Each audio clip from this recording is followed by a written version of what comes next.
আমার কোনো ভুল হলো কিনা এই কথা বলে যখন কাটতেছে, কিন্তু এটা তো আল্লাহর একটা বিধান। বিধানের মধ্যে অন্তর্নিহিত হয়ে কি করছে, এদিকটা সেই শাসকান্দার বাদশা রহমতুল্লাহ লিল আলামিনের যে প্রথম স্ত্রী সেই অজুফা বেগম, সে কি করলেন, মানে এই যে একটা শান্তির মধ্যে তার হয়ে গেছে, তখন তার শরীর দিয়ে ঘাম বাইরে যায়। পরে দাসী বান্দিদেরকে নিয়ে বলে, দাসীরে আজকে চল আমার সাথে আমরা একটু সানুবন্দার ঘাটে, সেখানে যে আমরা একটু স্নান করে আসি। যখন সেই নদীর ঘাটে স্নান করতে যায়, বাজান স্নান করতে যখন যায় যখন দেখে ওই পানির মধ্যে, যখন দাসীদেরকে নিয়ে যখন এই যে গাইনবাড়ি পুকুরের মধ্যে যখন এরকম পানির মধ্যে নামে, দেখে মাটির থেকে একটা ভেলা উজারের দিকে ভাইসা আসে। যখনই সে অজিফা বেগম সেখানে নামার পরে কি করে তার কাছে আস্তে আস্তে চলে আসে, তখন অজিফা বেগম বলে দাসীদেরকে ডাইকা বলে, ওই দাসী একটু তুই একটু যা, তখন দাসীরে দুই কাছে যায়, আস্তে আস্তে ভেলাটা দূরে চলে যায়, কারণ কাছের দিকে আর আসে না। যখন এইভাবে মনে করেন যাইতে থাকে, এইভাবে যতটি দাসী আছে প্রত্যেকটা দাসী যখন যায় তখনই আস্তে আস্তে বেলাটা দূরে সরে যায়। অবশেষে কি করলেন, সেই অজিফা বেগম বললেন যে তোরা গেলে যখন দূরে চলে যায়, কিন্তু আমি গেলে তো আমার কাছের দিকে আসে, সর তোরা একটু দূরে থাক, আমাকে দেখতে ওটার মধ্যে কি জিনিসটা আছে। যখন সেই অজিফা বিবি যখন পানির মধ্যে নাই বা দুই কদম অগ্রসর হয়ে যখন শামুক দিকে যায়, আর ভেলাটা আস্তে আস্তে বাইশা তার কাছে চলে আসে। চলে আসা যখন ভেলাটা উপরে যে ওজন কাপড় আর কলা পাতার মধ্যে অন্তর্নিহিত করা ছিল, সেটা যখন গুছিয়ে দেখে এমন একটা সুন্দর ছেলে তার মধ্যে অন্তর্নিহিত হয়ে আছে। সে দেখে দিচ্ছে চোখের পানি ছেলে দিয়ে তাদের বলে, আল্লাহ গো, তুমি আমার গর্বে কোন সন্তান দিলে না, আজকে এই সানুবন্দের ঘাটে যখন আমি নদীর মধ্যে স্নান করতে আসছি দাসীদের দিয়ে, এখানে তুমি এমন একটা বুজুর্গের মধ্যে অন্তর্নিহিত করে আমাকে একটা সন্তান দেখালে, এটা তো আমি জীবনে কোনোদিন ভুলতে পারবো না। তখন কি করলেন, সেই সন্তানটাকে সেখানে নিয়ে গোসল সাল শেষ করে রাজার দরবারে নিয়ে আসতেন। শাসকান্দার বাদশার সেই দরবারে যখন আইনা রাখলেন, রাখার পরে তাকে সেখানে তার নাম দিলেন কালো। জোরে বলেন না সুবহানাল্লাহ। তার নাম হলো কালো। যখনই সেই কালোর নামের মধ্যে অন্তর্নিহিত করে দেবাজান পাথরে খালি করে শুনবেন, আল্লাহর ওলিদের কেরামতি সে ছোট হোক আর বড় হোক, তাদের মধ্যে কোনো অন্তর্নিহিত হয়ে থাকতে পারে না। কারণ ওই ছোট অবস্থানে যখনই সেই জায়গায় আসছে, তখন তার নাম হচ্ছে রাখছে কালো। আর কালো অবস্থানে নিয়ে যখন তাকে বুকে নিয়ে সে ঘরের মধ্যে যখন অন্তর্নিহিত করে রাখছে, রাখার পরে ওই দিনই শাসকান্দার বাদশার সেই অর্ধাঙ্গিনী অজিফা বিবি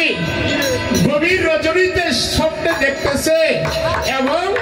উপর দিকে যখন স্বপ্নটা দেখে যে চন্দ্র এবং সূর্যটা তার ঘরের মধ্যে অন্তর্নিহিত হয়ে গেছে। জোরে বলেন সুবহানাল্লাহ। মনে করেন ওই জায়গায় যখন আসছে, আসার পরে যখন দেখছে, তখন দুইটা চোখের পানি ছেড়ে দিয়ে কাঁদতেছে, যেই চন্দ্রের মাধ্যমে সূর্যের মাধ্যমে তো একটা গর্ভে সন্তান অতিবাহিত হয়, কিন্তু আজকে হয়তো আমাকে আল্লাহ দিয়ে দিবে, এই জন্য আসছি। তখন যখন কাঁদতে কাঁদতে মনে করেন জাগ্রত হয়ে কাঁদে, কথাটা খেয়াল করে শুনে যখন কাঁদতে কাঁদতে যখন হয়, তখন বাদশা শাসকান্দার বলে যে, অজিফা বিবি, তুমি আজকে এই গভীর রজনীতে কাঁদতেছো কেন? তুমি এই গভীর রজনীতে কাঁদতেছো কেন? যদি তোমার মধ্যে তো কোনো অন্তর্নিহিত হয়ে থাকে, তুমি কেন কাঁদো? তখন সেই অজিফা বিবি বলতেছে, বাদশা, আপনার কাছে কি করবো? আমার বিয়ে হয়েছে, কিন্তু আমার কোনো সন্তান আদি আল্লাহ পাক রব্বুল আলামিন আমাকে ধরে দেয়, কিন্তু এখানে আজকে আমি রাত্রে যার নাম রাখছি কালু, তাকে যখন এখানে আনছি, আনার পরে আল্লাহ আমাকে রাত্রে স্বপ্নে দেখাইতেছে যে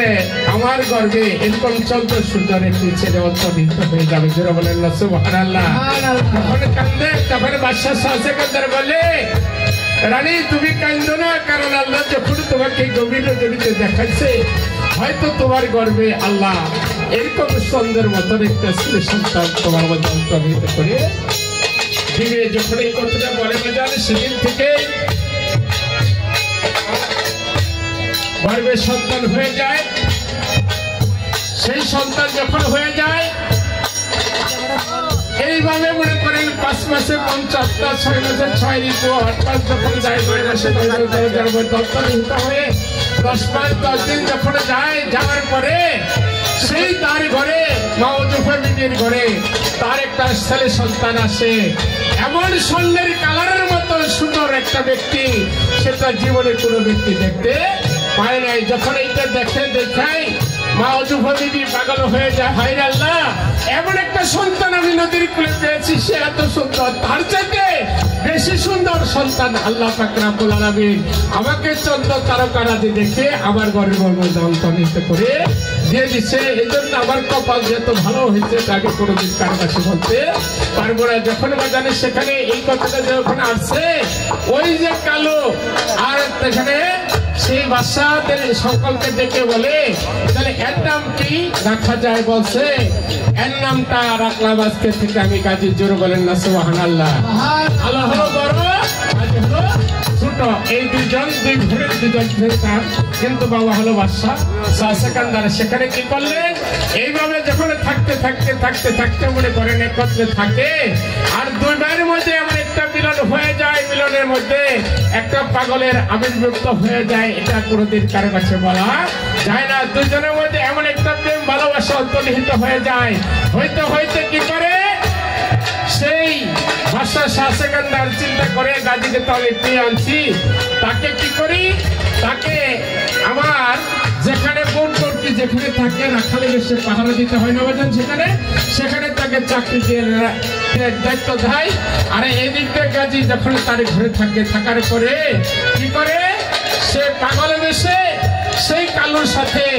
বাইরে কি করে মানুষের কাছে ধারে ঘুরে আর সেখানে যায়া সে একটা কর্ম করে কি কর্ম করে বাবা কালুর সাথে সেখানে ঘুরে আর যায় ছোটকালে শিশু বাচ্চা হয়ে কি করে সেখানে যায় ঘুরে বাদশার ছেলে হয়ে মানুষের কাছ থেকে যায় হাত পাতে ধরে মানুষের কাছ থেকে কিছু টাকা নেয় গরিব মানুষের যারা না খেয়ে থাকে যার খাওয়ান জুটে না তাকে কি করে সেখানে না খাবারের জন্য তার সেটা ব্যবস্থা করে সকল সেই কি করে দুই ভাইয়ে এইভাবে ঘুরতে যখন মনে করেন যায় সেখানে এলাকা দিয়ে বাদশার এলাকা দিয়ে যায় বলে ওরে বিখ্যাতন গণবাসী আমারে বিখ্যাতন গণবাসী আমারে ও বিখ্যাতন গণবাসী আমারে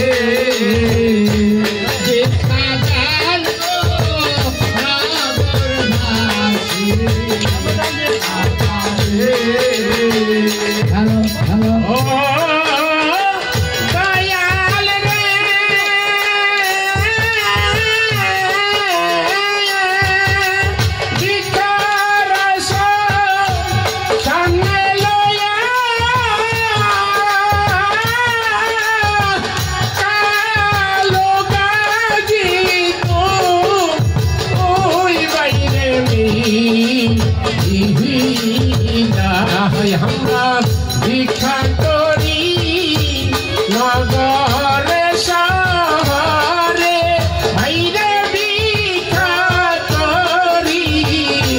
নগর শহরে ভিক্ষা দন্ড নগর মাঝে আমারে ভিক্ষা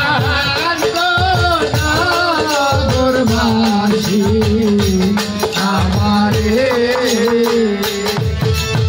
ও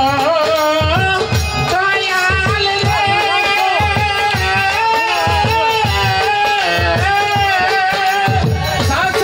সাসকান্দর বাসার ছেলে হয়ে ভিক্ষা চাইলাম না দোষের